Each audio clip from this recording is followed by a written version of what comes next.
Breaking news చూస్తున్నాం. Nampally special కోర్టుకు విచారణకు హాజరయ్యారు సీఎం రేవంత్ రెడ్డి. గతంలో ఎన్నికల కోడ్ ఉల్లంఘించారని రేవంత్ రెడ్డిపై కేసు నమోదైంది. బేగం బజార్, నల్గొండ, మెదక్ పోలీస్ స్టేషన్లలో కేసు నమోదయ్యాయి. వాటిపై స్పెషల్ కోర్టు విచారణ చేపట్టగా నేడు సీఎం రేవంత్ రెడ్డి విచారణకు హాజరయ్యారు. సీఎంగా ఆయన సెకండ్ టైం కోర్టుకు వచ్చారు. తనపై తప్పుడు కేసులు నమోదు చేశారని సీఎం రేవంత్ కోర్టుకు తెలిపారు. రాజకీయ కక్షతో కేసులు నమోదు చేశారని న్యాయస్థానానికి విన్నవించారు.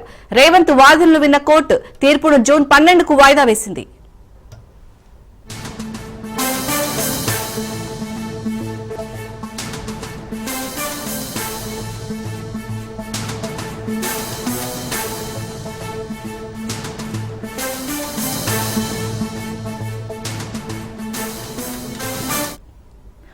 నాంపల్లి స్పెషల్ కోర్టుకు విచారణకు హాజరయ్యారు సీఎం రేవంత్ రెడ్డి. గతంలో ఎన్నికల కోడ్ ఉల్లంఘించారని రేవంత్ రెడ్డిపై కేసు నమోదైంది. బేగం బజార్, నల్గొండ, మెదక్ పోలీస్ స్టేషన్లలో కేసు నమోదయ్యాయి. వాటిపై స్పెషల్ కోర్టు విచారణ చేపట్టగా నేడు సీఎం రేవంత్ రెడ్డి విచారణకు హాజరయ్యారు. సీఎంగా ఆయన సెకండ్ టైం కోర్టుకు వచ్చారు. తనపై తప్పుడు కేసులు నమోదు చేశారని సీఎం రేవంత్ కోర్టుకు తెలిపారు. రాజకీయ కక్షతో కేసులు నమోదు చేశారని న్యాయస్థానానికి విన్నవించారు. రేవంత్ వాదనలు విన్న కోర్టు తీర్పును జూన్ 12కు వాయిదా వేసింది. దీనిపై పూర్తి డీటెయిల్స్ మా ప్రతినిధి రత్నకుమార్ అందిస్తారు. రత్నకుమార్, ముఖ్యమంత్రి రేవంత్ రెడ్డి కొద్దిసేపటి క్రితమే నాంపల్లిలోని ప్రజాప్రతినిధుల స్పెషల్ కోర్టుకు హాజరయ్యారు. గతంలో ఆయన మీద నమోదైనటువంటి కేసులు, ముఖ్యంగా గత ముఖ్యమంత్రి కేసీఆర్ మీద, అలాగే బీజేపీ నేతల మీద చేసినటువంటి వ్యాఖ్యలకు సంబంధించి దాదాపు ఆయన మీద రాష్ట్ర వ్యాప్తంగా అనేక ప్రాంతాల్లో 9 కేసుల వరకు నమోదైనాయి. అయితే ఈ కేసులన్నిటి మీద గత ఫిబ్రవరి 20న మొదటిసారి ఆయన విచారణకు హాజరవడం జరిగింది. విచారణకు హాజరయ్యి తన మీద నమోదైనటువంటి కేసులన్నీ కూడా కుట్రపూరితంగా నమోదు చేశారు. తనకు ఇందులో ఎటువంటి తప్పు చేయలేదు అనేటువంటి వివరణను కోర్టుకు ఇచ్చారు. అయితే వాదనలు విన్న అనంతరం ఇటు మరోవైపు రేవంత్ రెడ్డి యొక్క స్టేట్మెంట్ ను రికార్డ్ చేసిన తర్వాత మరొకసారి విచారణకు పిలిచినప్పుడు రావాలని కోర్టు తెలియజేసింది. ఇక అందులో భాగంగానే ఆయన ఇవాళ మరోసారి విచారణకు హాజరవడం జరిగింది. హాజరయ్యి తను చేసినటువంటి వ్యాఖ్యల మీద మరొకసారి తన వివరణ ఇచ్చారు. ఎందుకంటే గతంలో నల్గొండ సభలోనూ ఆయన చేసినటువంటి సీఎం కేసీఆర్ కు, అప్పటి ముఖ్యమంత్రి కేసీఆర్ కు, గత మాజీ ముఖ్యమంత్రి కేసీఆర్ మీద చేసినటువంటి ఆ వ్యాఖ్యలకు సంబంధించి, అలాగే అప్పట్లో బీజేపీ త్వరలోనే రిజర్వేషన్లను తీసివేయబోతుందంటూ బీజేపీ నేతల మీద చేసినటువంటి వ్యాఖ్యలన్నిటికి సంబంధించి కూడా అనేక పోలీస్ స్టేషన్లలో కేసు నమోదయ్యాయి. కాబట్టి ముఖ్యంగా ఆ సందర్భంలోనే ఒకవైపున మెదక్ లోను ఒక పోలీసు స్థానికంగా ఉన్నటువంటి పోలీస్ స్టేషన్ లో కేసు నమోదైంది. హైదరాబాద్ బేగం బజార్ లోను మరొక కేసు నమోదైంది. గతంలో నల్గొండ జిల్లాలోను, నల్గొండలో ఆయన చేసినటువంటి వ్యాఖ్యలకు సంబంధించి సభల వేదికగా అక్కడ కూడా కేసు నమోదైంది. సో వీటి మాత్రమే కాకుండా రాష్ట్ర వ్యాప్తంగా అనేక ఉన్నటువంటి జిల్లాలన్నింటిలో దాదాపు 9 కేసులు నమోదైనాయి. ఈ 9 కేసుల మీద కూడా ఆయన విచారణకు హాజరు కావాల్సినటువంటి నేపథ్యంలోనే మొదటిసారి విచారణకు హాజరైనప్పుడు, అంటే ఫిబ్రవరి 20వ తారీఖున, గత ఫిబ్రవరి 20న మొదటిసారి విచారణకు హాజరైనప్పుడు 3 కేసుల్లో విచారణకు హాజరయ్యారు. ఈ 3 కేసులలో ఆయన చేసినటువంటి వ్యాఖ్యలకు సంబంధించి ఆయా సందర్భాల్లో వివరణ ఇచ్చుకున్నారు. ఇప్పుడు మరొకసారి విచారణకు హాజరయ్యి తను చేసినటువంటి వ్యాఖ్యల మీద మరోసారి వివరణ ఇవ్వడం జరిగింది.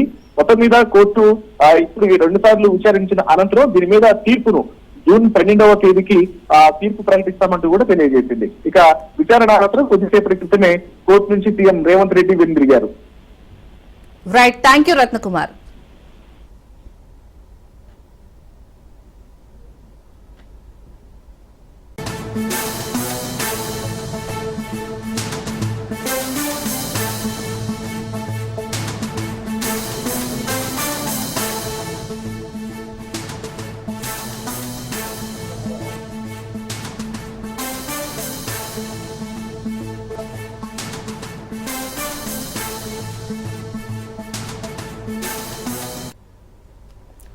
దేశ రాజధాని ఢిల్లీలో భారీ ఉగ్రకుట్రను పోలీసులు భగ్నం చేశారు.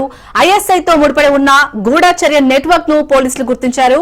ఐఎస్ఐ స్లీపర్ సెల్ నెట్వర్క్ ను కేంద్ర సంస్థలు ఛేదించాయి. దేశ రాజధానిని లక్ష్యంగా చేసుకుని ఉగ్రకుట్రకు ప్లాన్ చేశారు. 3 నెలల పాటు జరిగిన ఆపరేషన్ లో ఇద్దరిని పోలీసులు అదుపులోకి తీసుకున్నారు. ఇద్దరు నిందితుల్లో పాకిస్తానీ గూఢాచారి ఒకరు కాగా మరొకరు నేపాలీ మూలాలకు చెందిన వ్యక్తిగా గుర్తించారు. పహల్గాం ఘటన కంటే ముందే ఢిల్లీలో ఉగ్రకుట్రకు ప్లాన్ చేసినట్టుగా నిఘా సంస్థలు చెబుతున్నాయి. ఐఎస్ఐతో కలిసి ఉగ్రవాద దాడికి నిందితులు ప్లాన్ చేశారు.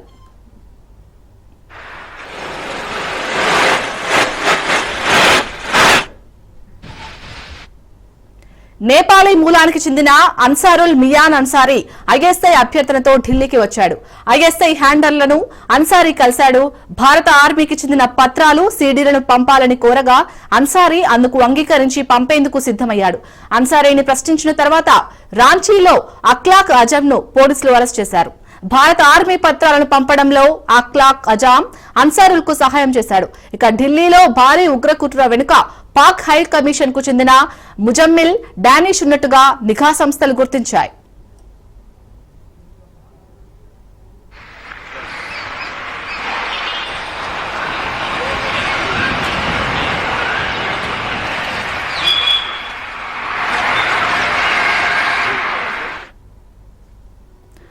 ఇటు దేశ రాజధాని ఢిల్లీలో అయితే భారీ ఉగ్రకుట్రను ఇటు పోలీసులు భగ్నం చేసినట్టుగా తెలుస్తుంది. దీనిపై పూర్తి డీటెయిల్స్ మా ప్రతినిధి మహేందర్ అందిస్తారు. మహేందర్, చెప్పండి, మొన్న విజయనగరం, ఈ రోజు ఢిల్లీలో ఇటు ఉగ్రకుట్రనైతే పోలీసులు ఛేదించారు. అప్డేట్స్ ఏంటి దీనికి సంబంధించి? మొన్న విజయనగరం, సికింద్రాబాద్ ఇద్దరు వ్యక్తులు మొత్తంగా హైదరాబాద్ తో పాటు అంతరాష్ట్రం కంటే కొన్ని ప్రాంతాలను ఎంచుకొని ఉగ్రదాడులకు మొత్తంగా పేర్లకు పాల్పడిన విషయం తెలిసింది. వారిని ఎన్ఐఏ ఇంకెప్పటికే దర్యాప్తు చేస్తుంది. మరోపక్క ఇప్పుడు ఐఎస్ఐ భారీ ఒక కుట్రకు పాల్పడింది. ఢిల్లీ కేంద్రం కంటే పహల్గాం దాడి కన్నా ముందు నుంచే కూడా ఢిల్లీలో మొత్తం ఒక మారణహోమం సృష్టించాలన్నట్టుగా ఐఎస్ఐ ప్లాన్ చేసి దానికి తగ్గట్టుగా స్లీపర్ సెల్ కూడా ఇక్కడ నియమించింది. నేపాల్ మీదుగా ఆ స్లీపర్ సెల్ ఇక్కడ భారత్లోకి రావడం, ఇక్కడ భారత్ లో ఉన్నటువంటి ముఖ్య సమాచారం, ఆర్మీకి సంబంధించినటువంటి అలాగే నావికా దళానికి సంబంధించినటువంటి పూర్తి సమాచారాన్ని పాకిస్తాన్ చేరవేయడం, మొత్తంగా కూడా ఇవన్నీ చూస్తూనే ఉన్నాం. మరి ఇద్దరిని కూడా ఢిల్లీ పోలీసు లాగా నిఘా వ్యవస్థ కూడా వారిద్దరిని కూడా అదుపులోకి తీసుకున్నాయి. వారి నుంచి కీలక సమాచారం అయితే రాబడుతుంది. వాళ్ళు ఇలా అనే మొదట ఏదైతే ఇప్పుడు పాకిస్తాన్ నియమించుకున్నటువంటి ఈ ఇద్దరు ఎవరైతే ఉన్నారో వారిలో ప్రధానంగా నేపాల్ చెందినటువంటి అన్సరుల్ మియాన్ అన్సారీ అని తెలుస్తుంది. ఈ అన్సారీ ముందుగా ఆయన ఖతర్లో క్యాబ్ డ్రైవర్ గా పనిచేసేవాడు. అక్కడ నుంచి పాకిస్తాన్ ఐఎస్ఐ ఏజెంట్ కు పరిచయం అయి తర్వాత అక్కడ శిక్షణ పొందిన తర్వాత భారత్ లోకి ఆ అన్సారీని ఇక్కడ రప్పించారు. అన్సారీ భారత్ లో దాదాపు ఎక్కువ అంటే 2-3 నెలల పాటు ఇక్కడ గస్తీ కాచి మొత్తంగా భారత కదలికలు అంటే భారత ఆర్మీ కదలికలతో పాటు ఇక్కడ ఉన్నటువంటి పరిస్థితులు అన్ని కూడా ఎప్పటికప్పుడు ఐఎస్ఐకి చేరవేస్తున్నారు. అతనికి రాంచీకి చెందినటువంటి ఆజాంతో కూడా పరిచయాలు ఏర్పడ్డాయి. ఇద్దరు కూడా కలిసి భారత్లోని కీలక సమాచారాన్ని పాక్ ఐఎస్ఐకి వాళ్ళు ఇవ్వడం జరిగింది. వాళ్ళిద్దరు కూడా ఇక్కడ ఢిల్లీలో పెద్ద కుట్ర ప్లాన్ అన్నట్టుగా తెలుస్తుంది. అంటే పహల్గాం దాడి కన్నా ముందు నుంచే ఇక్కడ ఐఎస్ఐ కుట్ర చేసినట్టు అర్థం చేసుకోవచ్చు. ఇప్పటికే పహల్గాం దాడిలో పాకిస్తాన్ ఐఎస్ఐ కుట్ర కూడా ఉంది అన్నట్టుగా, అంటే ఉగ్రదాడిలో పాకిస్తాన్ ఐఎస్ఐ పాత్ర ఉందన్నట్టుగా మొత్తం అంతర్జాతీయంగా తెలిసిన విషయమే. ఇప్పుడు పాకిస్తాన్ అంటే పహల్గాం కన్నా ముందు నుంచే కూడా ఇక్కడ భారత్ లో అల్లకల్లోలను సృష్టించాలని ప్రయత్నం చేశారంటే అర్థం చేసుకోవచ్చు. వీరు ఏ మేర పాకిస్తాన్ భారత్ పైన కండిషన్ అనేది కూడా. మొత్తానికి అన్సారీకి సాయం చేసిన రాంచీకి చెందిన ఆజంను పోలీసులు కూడా అరెస్ట్ చేశారు. వీరిద్దరూ ఐఎస్ఐ అధికారులు లేదా అక్కడ ఉన్నటువంటి హ్యాండర్లతో నిరంతరం కాంటాక్ట్ లో ఉన్నట్టుగా కూడా తెలుస్తుంది. అన్సారీ విచారణలో ఐఎస్ఐ చెందిన గూఢచార నెట్వర్క్ నుంచి అనేక కీలక విషయాలు కూడా చెప్పారు. నేపాల్ చెందిన అన్సారీ ఖతర్లో క్యాబ్ డ్రైవర్ గా ఉన్నట్టుగా తెలుస్తుంది. తనకు ఐఎస్ఐ ట్రైనింగ్ కూడా ఇచ్చారు పాకిస్తాన్ లో. తర్వాత ఆజంతో కలిసి భారత సైన్యానికి సంబంధించిన గోప్యమైన సమాచారాన్ని అయితే పాకిస్తాన్ ఐఎస్ఐకి ఎప్పటికప్పుడు ఆయన చేరవేస్తుండడం చూసాం. ఈ కేసులో లోతుగా దర్యాప్తు ఢిల్లీ పోలీసులు తెలుపుతున్నాయి. మరి ఢిల్లీలో ఐఎస్ఐ నెట్వర్క్ ఛేదించడం ద్వారా దేశాన్ని అతిపెద్ద ఉగ్ర ప్రమాదం నుంచి తప్పించామన్నట్టుగా కూడా అధికారులు చెప్తున్నారు. ఒకవేళ వీరిరువురు కనుక ఇప్పుడు కట్టడి చేయకుంటే మాత్రం, ఈ స్లీపర్ సెల్ అందుకు అరెస్ట్ చేయకపోతే మాత్రం ఢిల్లీలో పెద్ద మానవహారం అంటే అల్లకల్లోలం చేయడానికి వీరు ఒక పెద్ద ప్రయత్నం చేసినట్టుగా తెలుస్తుంది. మొదట వీరంతా కూడా నేపాల్ మూలకు చెందిన వారు. మరి అక్కడి నుంచి ఐఎస్ఐ వాళ్ళని నియమించ నేపాల్ నుంచి భారత్లోకి చదవడానికి అది ఈజీగా ఉంటుంది కాబట్టి వాళ్ళని నియమించుకున్నట్టుగా తెలుస్తుంది. మొత్తానికి ఈ ఉట్రకుట్ర అయితే పోలీసులు ఢిల్లీ పోలీసులు అంటే స్పెషల్ ఫోర్స్ కూడా ఛేదించిన విషయం తెలుస్తుంది. మరి 3 నెలల పాటు జరిగినటువంటి ఈ ఆపరేషన్ లో ఇద్దరు కీలక వ్యక్తులు అన్సారీ అజంలను అయితే పోలీసులు అరెస్ట్ చేశారు. వీళ్ళ నుండి మరింత సమాచారాన్ని కూడా రాబడుతున్నారు. మహేందర్, ఇప్పటి వరకు వీరినైతే అరెస్ట్ చేశారు పోలీసులు. మరి ఇప్పటి వరకు ఎలాంటి అప్డేట్స్ అందుతున్నాయి అంటే ఇప్పుడు ఉగ్ర కుట్రలు అయితే మనం చూస్తున్నాం, గత 2-3 రోజుల నుంచి చాలా దగ్గర ఉగ్ర కుట్రలను అయితే భగ్నం చేశారు పోలీసులు. సో ఫ్యూచర్ లో ఇలాంటివి రిపీట్ కాకుండా ఉండాలంటే ఇంకెలాంటి నిఘా వ్యవస్థను ఏర్పాటు చేసే ఛాన్స్ ఉంది మన భారత్ లో నిఘా వ్యవస్థ చాలా పటిష్టంగా ఉందనడానికి అనేక సందర్భాల్లో చూసాం, అనేక ఉదాహరణలు కూడా చూసాం. ఎందుకంటే నిన్న హైదరాబాద్ లో విజయనగరంలో సిరాజ్ సమీర్లు ఏదైతే పథకం పడినారో వారిని అధికట్టడంలో పోలీసులే అంటే వాళ్ళ ప్లాన్లను కూడా ఛేదించారు. ఇప్పుడు ఢిల్లీలో జరుగుతున్నటువంటి ఈ మారణ హోమాన్ని సూచించిన ఐఎస్ఐ అయితే ప్లాన్ చేసిందో 3 నెలల పాటు ఈ ఆపరేషన్ చేశారు పోలీసులు, నిఘా వ్యవస్థ అంతా కూడా. అంటే 3 నెలల పాటు ఇదంతా జరుగుతున్న ఈ కదలికలు అన్ని కూడా వాళ్ళు గమనించారు. ఎక్కడెక్కడ ఏమి జరుగుతున్న ప్రతి క్షుణ్ణంగా కదలికలన్నీ కూడా గమనించారు. అంటే అర్థం చేసుకోవచ్చు నిఘా వ్యవస్థలు ఏ మేర పటిష్టంగా ఉన్నాయో. భారత్ ఇంత ప్రశాంతంగా ఉండాలంటే దానికి నిఘా వ్యవస్థల పనితీరు అని చెప్పొచ్చు. అంటే అంత మేర పనిచేస్తుంది అనేటట్టుగా కూడా అంత యాక్టివ్ మోడ్ లో ఉందన్నట్టు కూడా తెలుస్తుంది. మరి ఇంత మేర అంటే 3 నెలల పాటు వీరంతా కూడా రెక్కి నిర్వహించారు. ఢిల్లీని మొత్తంగా టార్గెట్ చేశారంటే అర్థం చేసుకోవచ్చు. అక్కడ అంటే పాకిస్తాన్ ఐఎస్ఐ ఏజెంట్ మొత్తం ఎక్కువ స్థానాల్లో బాంబు పేలులకు ఎంత ప్లాన్ చేసినట్టుగా కూడా తెలుస్తుంది. మరి ఒక పక్క వీరందరినీ కూడా అదుపులోకి తీసుకున్న విషయం ఐఎస్ఐ ప్లాన్లు స్లీపర్ సెల్ అదుపులోకి తీసుకున్న అక్కడ విషయం మనం ఢిల్లీలో చూసాం.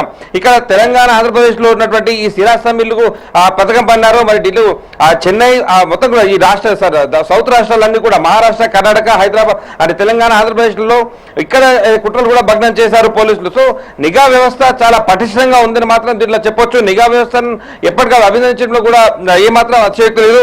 ఖచ్చితంగా నిఘా వ్యవస్థ పటిష్టం కూడా వాళ్ళని మాత్రమే ఇలాంటి స్లీపర్ సెల్స్ కావచ్చు, ఇలాంటి ఉగ్ర కుట్రలు కానీ ఎప్పటికప్పుడు భగ్నం అవుతున్నాయని కూడా మనం గుర్తుంచుకోవచ్చు. Shalini. Right, thank you Mahender Reddy.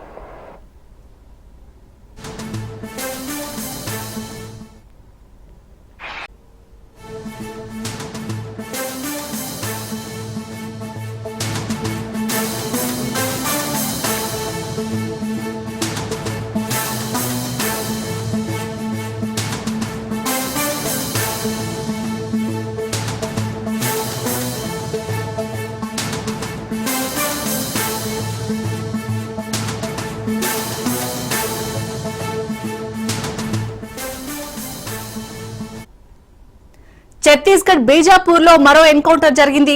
PD అటవీ ప్రాంతంలో పోలీసులు మావోయిస్టులకు మధ్య ఎదురు కాల్పులు జరిగాయి. 5 మావోయిస్టులు మృతి చెందారు. ఆపరేషన్ కంగార్ ను కేంద్రం కంటిన్యూ చేస్తోంది. నిన్న జరిగిన భీకర కాల్పుల్లో 28 మంది మృతి చెందగా మావోయిస్టు పార్టీ ముఖ్య నేత నంబాల కేశవరావు ఎన్కౌంటర్ లో హతమయ్యారు. మిగతా వారి కోసం బలగాలు గాలింపు కొనసాగిస్తూనే ఉన్నాయి.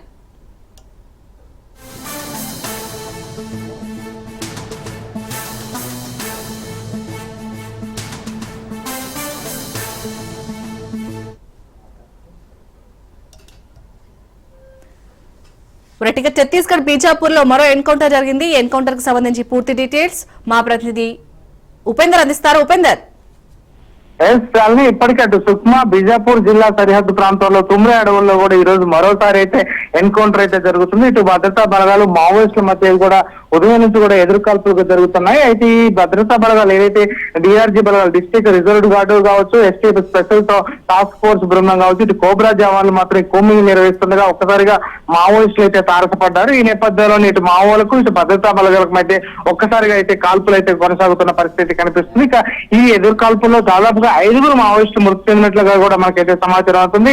ఇక ఎన్కౌంటర్ లో 2 సైనికులకు కూడా భారీగా గాయాలయ్యాయని చెప్పేసి అయితే చెప్తున్నారు. ఈ ప్రాంతంలో ప్రస్తుతం ఏదైతే ఎన్కౌంటర్ స్థలం మరియు పరిసర ప్రాంతాల్లో భద్రతా బలగాలు ముమ్మరంగా అయితే కూంబింగ్ నిర్వహిస్తున్న నేపథ్యంలోనే ఎస్పీ కిరణ్ చౌహాన్ కావచ్చు, ఏఎస్పీ ఉమేష్ గుప్తా ఇతర అధికారులు కూడా వార్ రూమ్ నుంచి కూడా ప్రత్యేకంగా నిఘానైతే పరిశీలిస్తున్న పరిస్థితి కనిపిస్తుంది. ఇక ఇప్పటికే ఈ ప్రాంతంలో ఉన్నటువంటి ప్రతి అడవిని కూడా వీరైతే క్షుణ్ణంగా తనిఖీ చేస్తున్నారు. ఉదయం నుంచి కూడా ఇటు బాంబుల మూతతో కూడా దద్దరిల్లుతో పరిస్థితి అయితే ప్రధానంగా కనిపిస్తుంది. నిన్న ఏదైతే మావోయిస్ట్ పార్టీకి సంబంధించినటువంటి కీలక నేత నంబాల ఏదైతే బసవరాజు చనిపోవడం కావచ్చు, అదే విధంగా మరొక వ్యక్తి కూడా చనిపోవడం, 27 మంది కూడా చనిపోవడం, ఈ రోజు మరో 5 ఐదుగురు చనిపోవడం కూడా అటు మావోయిస్ట్ పార్టీకి తీరని పెట్టుగా కూడా మనం చెప్పుకోవచ్చు. ఆ పార్టీ కీలకంగా ఉన్నటువంటి నేతలను కూడా కోల్పోతుండటంతో వారంతా కూడా జనజీవన స్రవంతికి మారేందుకు కూడా ప్రయత్నాలు చేస్తున్నారు. ఈ నేపథ్యంలో ఇటు ఖమ్మంలో ఇటు ఏదైతే మా అడవి ప్రాంతంలో ఉన్న ఆదివాసులు గిరిజనుల మీద కూడా అమాయకులపై కూడా కాల్పులు జరుగుతున్నాయంటూ కూడా మానవతావాదులు కూడా అదే ప్రత్యేకంగా సమావేశం ఏర్పాటు చేశారు. ఎమ్మటే ఏదైతే అడవిలో జరుగుతున్నటువంటి కుట్రను కూడా వెంటనే ఆఫ్ చేయాలని చెప్పేసి అయితే వీరైతే కోరుతున్న పరిస్థితి ప్రధానంగా కనిపిస్తుంది. ప్రస్తుతం ఇటు బిజాపూర్ జిల్లాలో సరిహద్దు ప్రాంతంలో ఉన్నటువంటి తుంబేల్ అడవి ప్రాంతంలో మాత్రం భారీగా బాంబుల మూతతో కూడా దద్దరిల్లుతున్న పరిస్థితి ప్రధానంగా కనిపిస్తుంది. ఈ ఆపరేషన్ ఈ రోజు ఉదయం నుంచి కూడా ముమ్మరంగా కొనసాగుతుంది. ఆ ప్రాంతంలో ప్రత్యేకంగా డ్రోన్ల ద్వారా కూడా ప్రత్యేకంగా నిఘాను కూడా ఉంచిన పరిస్థితి కనిపిస్తుంది. ఈ ప్రాంతం మొత్తం కూడా భారీ వృక్షాలు అదేవిధంగా పెద్ద అడవులతో కూడుకొని ఉంటుంది. ఆ నేపథ్యంలోనే ఈ ప్రాంతంలో మావోయిస్టులు ఉన్నారనే సమాచారంతోనే ఈ ప్రాంతాన్ని అంతా కూడా కూమింగ్ అయితే నిర్వహిస్తున్నారు. ప్రస్తుతం మాత్రం ఆ ప్రాంతంలో భారీ మందుగుండు సామగ్రితో పాటు భారీ ఆయుధాలు కూడా స్వాధీనం చేసుకున్న పరిస్థితి ప్రధానంగా కనిపిస్తుంది.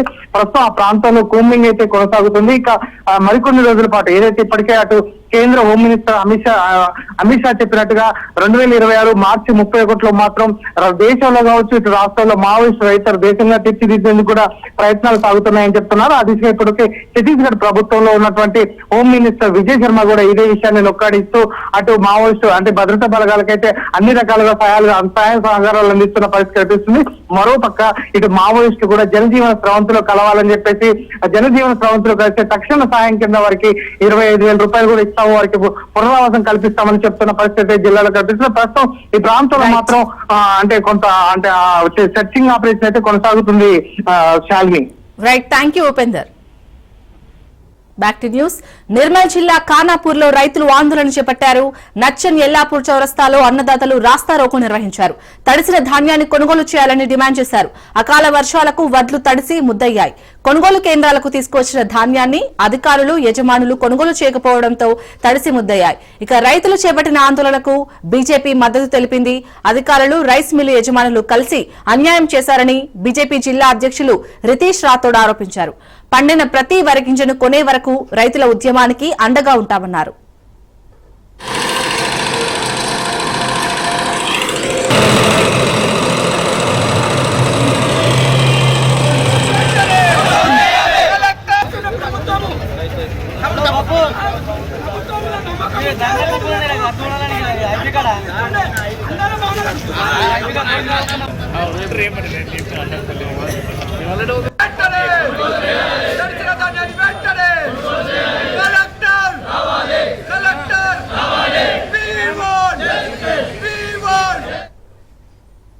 కడం మండల అంబర్పేట్ గ్రామంలో అయితే ప్యాడీ ఖరీదీ కేంద్రం ఉందో వడ్లు కొనే దగ్గర ఇక్కడనే అయితే రైతుల నుంచి తీసుకునే దాంట్లో క్వింటల్కు 2 కిలోలు కట్ చేసి రైస్ మిల్లులకు పంపిస్తే అక్కడ నుండి రైస్ మిల్లుకు పోయిన తర్వాత రైస్ మిల్లులో క్వింటల్కు 4 కిలోలు వాళ్ళు కట్ చేస్తా అంటున్నారు. ఒక్కొక్క రైతుకు క్వింటల్కు 7 నుంచి 8 కిలోలు కట్ చేస్తున్నారు. కట్ నిన్న సత్యనారాయణ రైతు ఆయన నాది 7 కిలోలు నేను కట్ చేసుకోను అంటే ఆయన లారీ రైస్ మిల్ ముందనే ఆపి ఉంచారు. అంటే ఏదైతే నిర్మల్ జిల్లాలో వడ్ల కొనుగోలులో మొత్తం కుంభకోణమే నడుస్తున్నది.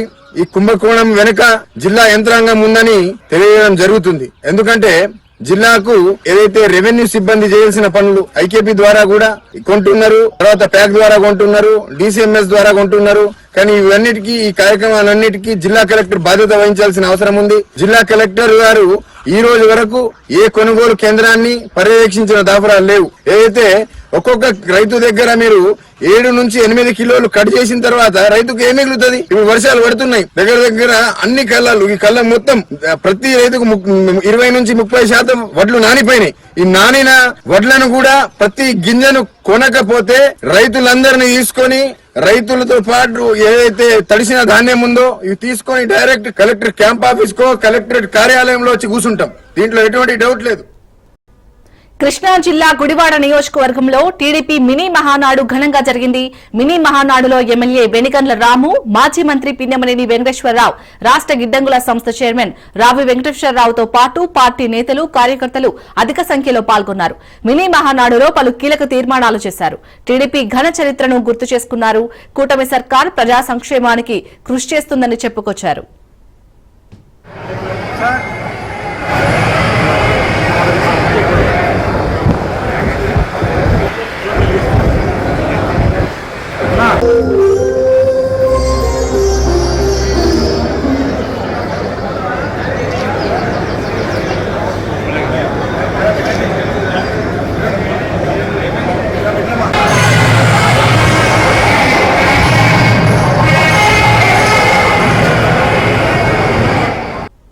విజయవాడ తూర్పు నియోజకవర్గాన్ని టీడీపీ కంచుకోటగా మారటానికి ఎమ్మెల్యే గద్దర్ రామ్మోహన్ కృషే కారణమని ఎంపీ కేశినేని శివనాథ్ అన్నారు.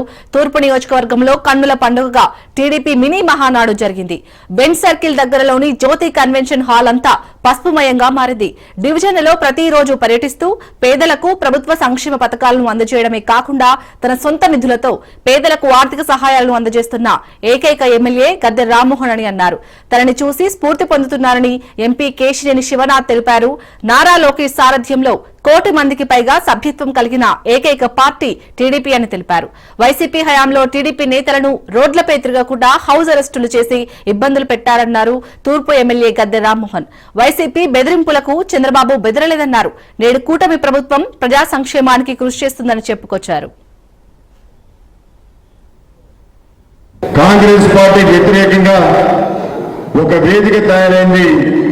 అది మహానాడు సందర్భంలో ఆ వేదిక కాంగ్రెస్ పార్టీని కూకట వేళ్లతో పీకిన వేదికని కూడా మనందరికి తెలిసిన విషయం.